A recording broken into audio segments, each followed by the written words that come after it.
मयुरी जगताप आणि वैष्णवी हगवणे या दोन्ही सुनांच्या केसेस हगवणे परिवाराच्या विरोधात चालू आहेत। काल मी संध्याकाळी आम्ही माननीय नामदार एकनाथजी शिंदे यांच्या समवेत कसपटे कुटुंबियांची भेट घेतली।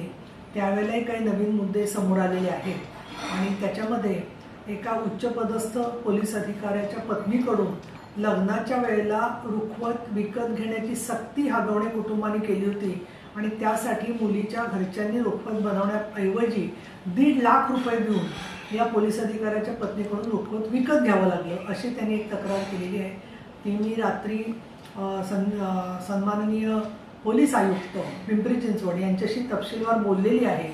त्याचबरोबर मयुरी जगताप या त्यांच्या दुसऱ्या सुनेशी माझं तपशीलवार जे बोलणं झालं त्यातलेही मुद्दे मी पोलीस आयुक्तांच्या नजरेस आणलेले आहेत। या दोन्ही कुटुंबांमधलं दोन्ही केसेसमधलं छळ करण्याची पद्धती जर का पाहिली तर त्याच्यामध्ये त्यातली क्रूरता आणि कायदा धाब्यावर बसण्याची प्रवृत्ती दिसून येते।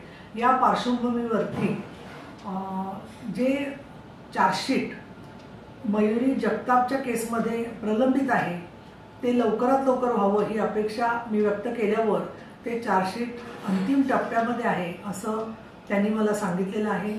त्या दृष्टिकोनातून हा गुन्हा जो आहे मयुरी जगतापचा तिने जी तक्रार केली होती 354ची ती पौड पोलीस स्टेशनकडून पिंपरी चिंचवड पोलीस आयुक्तालयात वर्ग करण्यात आलेली आहे।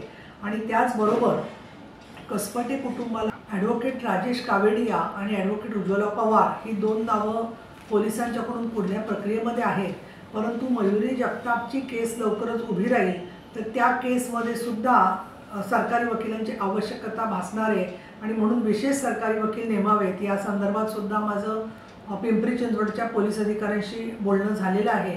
कुठल्याही उच्चपदस्थाला संरक्षण मिळणार नाही, केवळ त्यांनी हस्तक्षेप केलाच नव्हे तर साक्षी पुराव्यात सुद्धा काही वेगळ्या पद्धतीने हस्तक्षेप केला असेल तर त्याची देखील गंभीर दखल घेतली जाईल हे शासनाने त्याच्यामध्ये टाकलेलं आहे। या संदर्भामध्ये माननीय नामदार देवेंद्र फडणवीस आणि माननीय नामदार एकनाथ शिंदे यांच्याकडे दोन्ही बाजूने आलेली जी माहिती आहे ती मी सोपवणार आहे।